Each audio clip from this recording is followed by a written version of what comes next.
I don't know about you, but I've been invited to a lot of dinner parties lately. Maybe it's because summer is winding to a close and people wish to take advantage of our final warm summer days. In fact, I was at a dinner party just last night, and yesterday afternoon I had a wedding. And these things helped me think about our gospel today. I guess I have one suggestion for those of you who are planning to invite some people over for dinner. Don't invite Jesus. Seriously, he isn't the best dinner guest. His mealtime appearances often end in provocation, insult, and even scandal. Also, he isn't very polite. He says things, blunt, embarrassing things that no one cared to hear. This week's reading from the Gospel of Luke describes one of these not-so-nice scenes. Jesus is invited for a Sabbath meal by a leader of the Pharisees. That feels like a setup already. I imagine that arriving early, he sits and he watches as his fellow guests scramble for places of honor around the table. And if I'm imagining that scene correctly, they jostle and they shove each other, feigning dignity while still fighting for prestigious spots near the host. After observing their drama for a while, Jesus calls them out with the parable that we heard today. And knowing full well the social rules of his day, he shuns them and calls for a revolution. Not a revolution in arms, but a revolution in table manners.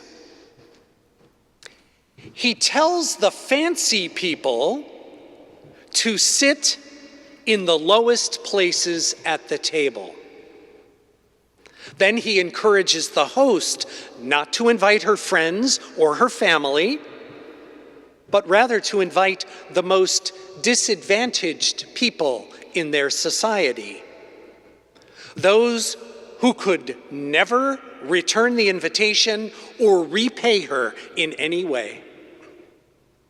Now, our reading doesn't tell us how Jesus' listeners reacted. I don't know if they just laughed in discomfort like we do, or they shook their heads in disbelief, argued back with him, or followed his advice. All I know is how I react when I read this story. I feel really uncomfortable with the combination of surprise, skepticism, and fear. As in, really? Is Jesus serious? Does he have any idea what he's asking us to do? Well, it appears he does. Just as I'm growing comfortable with my faith, a story like this comes around to mess with my complacency. Okay, now, I'm not the type of person to exalt myself, at least publicly, but I certainly don't seek out to inhabit the lowest of places. I mean, are you saying I shouldn't massage my Facebook page to make my life look perfect or impressive? Are you saying that I shouldn't judge my worth and the worth of others based on their clothes and their cars, the zip code in which they live, their academic accomplishments, or their professional titles? After all, Jesus, I have 6 college degrees and I use the fancy title of Canon. You don't want me to maximize my social capital at every opportunity? But I'm a white, upper middle class, educated male in America. I don't think I know how to behave any differently.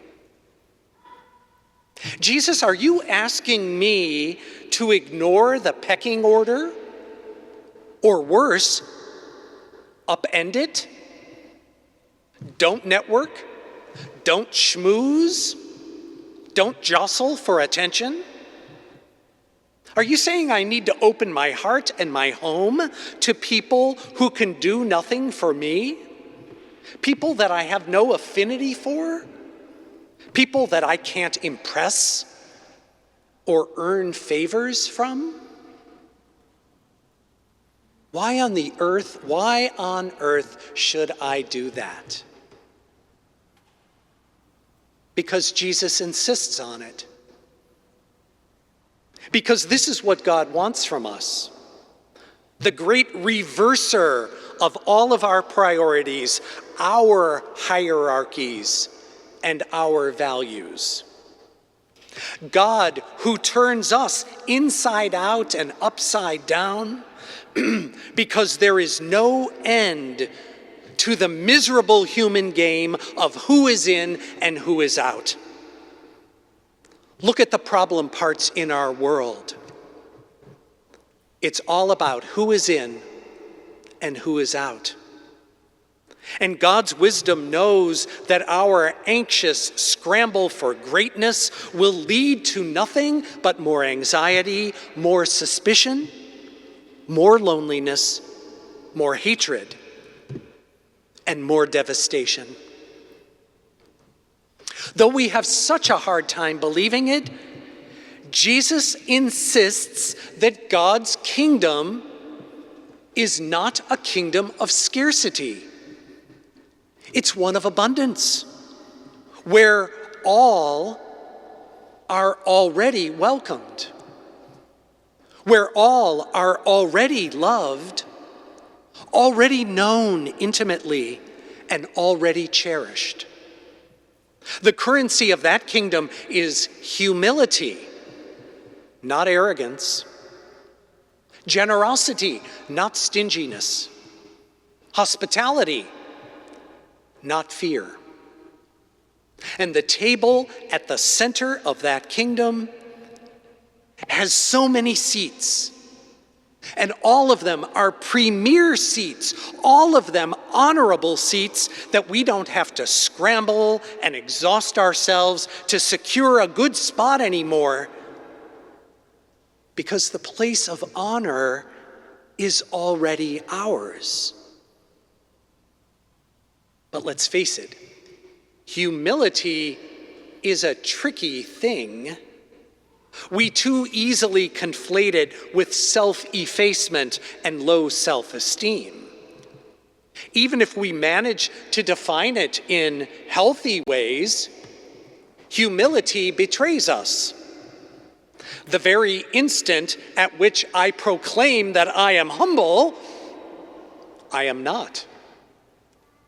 Worse, very little in our culture rewards or supports the humble.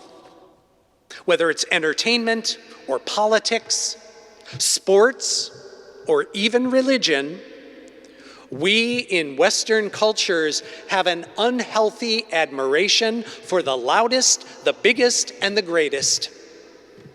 Whether we recognize it or not, we are known around the world for idealizing the superlative. What would happen to our discourse if we shunned the words most and best and replaced them with least and worst? Madison Avenue wouldn't know what to do with that. And what would we have left? When we dare to gather at Jesus' table, we are actively protesting the culture of upward mobility and competitiveness that surrounds us.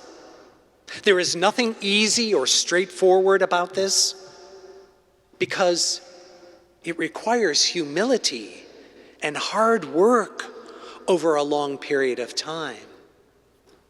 To eat and drink with God is to live in tension with the pecking orders that define our boardrooms, our college admission committees, our church politics, and boy, that can be tiring.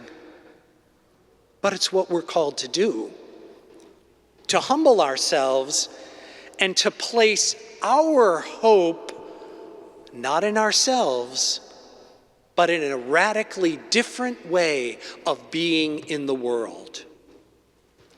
Jesus asks us to believe that our behavior at the table matters, because it does. Where we sit speaks volumes, and the people we choose to welcome reveal the stuff of our souls. Favor the ones who cannot repay you. Prefer the poor. Choose obscurity. This is God's world we live in, and nothing here is ordinary. In the realm of God, the ragged strangers at our doors are the angels.